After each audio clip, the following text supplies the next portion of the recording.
Hello and welcome to the 10th part of our e-lecture series International Project Management, brought to you by Lübeck University of Applied Sciences in cooperation with On Campus. This is the 10th part of this series, and we arrived at the completion phase of the project already. And what is of prime importance in this phase? So if we look back at the product life cycle that every project, every international project runs through, we see that we started with the development phase, which encompasses the idea generation, when you do the brainstorming, when you do the setup, and then this is followed by the planning phase. And in the planning phase, you set up all the requirements for the project organization, you set up the milestones and the phase model and the work breakdown structure. And the execution, this is what we dealt with in the last part. And now we talk a little bit about the completion phase. What are the main activities in this phase here? First of all, we have a final meeting, a presentation, usually with a steering board. And you remember, the steering board is comprised of top managers, senior managers who have an interest in the successful implementation of the project, together with the project sponsor, which is the initial organizer, the one who set up the project, who decided to run the project. So in this meeting, you talk about your milestones, what you have accomplished, in so far as to how you, for example, executed or delivered on the appropriate budget. And also, what is the outcome? So what kind of goals did you achieve, did you accomplish? How will the project be implemented in the entire organization? Which kind of stakeholders are involved? You also have the opportunity for potentially the acquisition of subsequent projects which are related to that one. For example, if the project encompasses the introduction of a new kind of, IT benchmarking system, a subsequent project might be the setup of appropriate seminars or workshops with respect to the specific software, and to get all people in the headquarters, but also internationally, trained as to the skills you need to carry out the IT software. You have also in the completion phase, you have to have a final meeting within the team alone. So you have to talk about what went well, and where were issues, and what were the issues like, or how did they occur, and what were the risks that have been anticipated in the risk analysis, and did they occur or didn't they occur, and what kind of countermeasures did you take into consideration. So you reflect a little bit about yourself. Also, how was the motivation within the team? How was the communication that has been said at the beginning? How was it going along in the framework of the project development?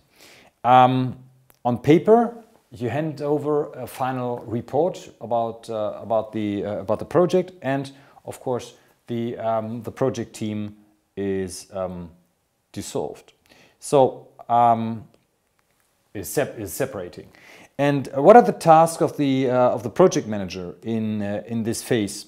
So he has the responsibility for the successful completion of the entire project. This is what we said at the very start of this series here of this e-lecture on international project management. So it's not the responsibility of the different kind of persons that are involved, so stakeholders and in particular project team members, but the prime responsibility lies within the project lead.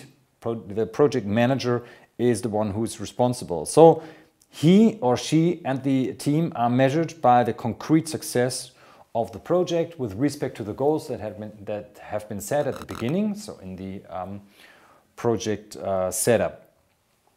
So what are the components that play a role in this success tracking? Were the objectives that have been determined achieved? How was it in terms of resourcefulness or the use of resources, where you're staying within the budget, where also the people who have been assigned to the project, were they okay in terms of their workload? How were the deadlines being met or kept? In particular, with respect to the different milestones that have been set. The costs, I already mentioned that, and are the results of a sufficient quality. Simply speaking, if you look at the triangle, the magic triangle of project management, you remember that you had quality here, quality. You also had cost here, and you had time here. And this is the magic triangle. This is just repetition of international project management, projects in general. So all these dimensions here, they're interrelated and they're a bit conflicting. So if you are short on time, if you have to, I don't know, implement the project in a shorter period amount of time, then usually, for example, you have quality issues, like you're no longer in a position to carry out pre-testing, for example, in-depth pre-testing with customers. If you launch a new kind of smartphone, for example, to the market, or a movie, whatever. If there is a cut on cost, also quality might suffer as a result.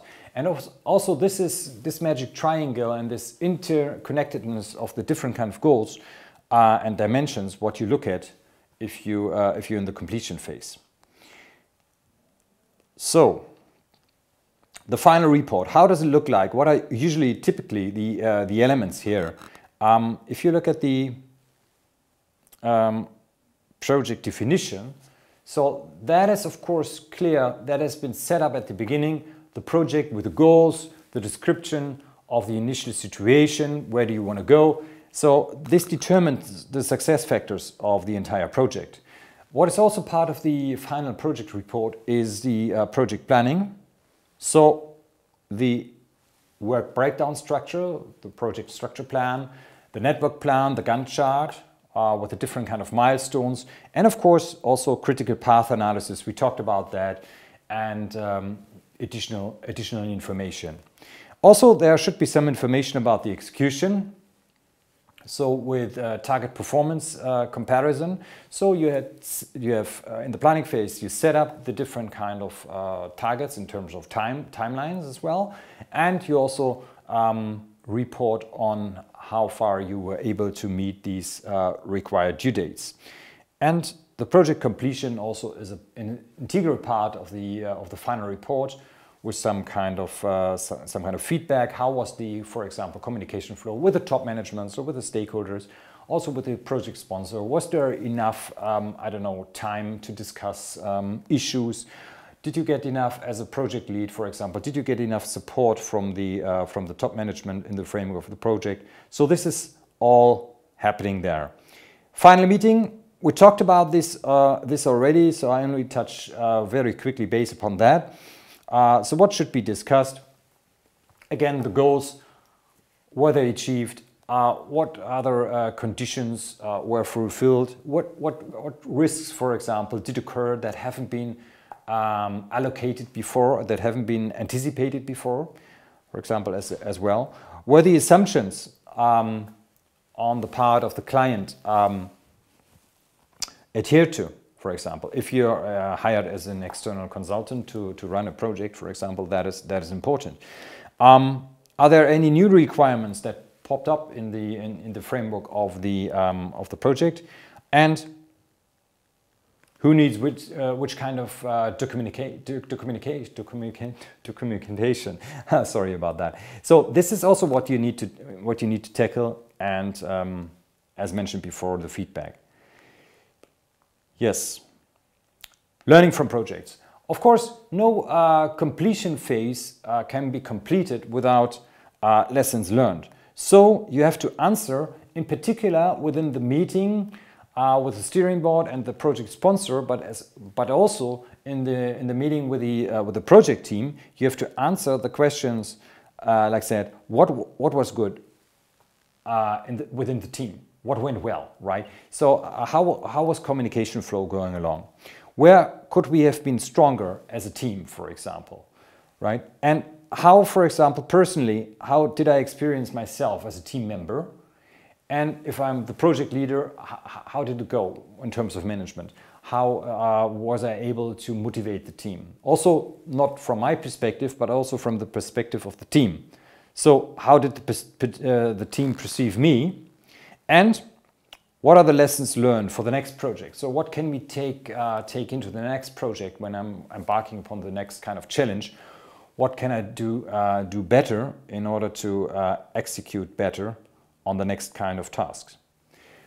Okay, this was the 10th part of our lecture series International Project Management. Thanks very much again for your attention, and we are looking very much forward to seeing you again on the channel. Cheers and bye-bye.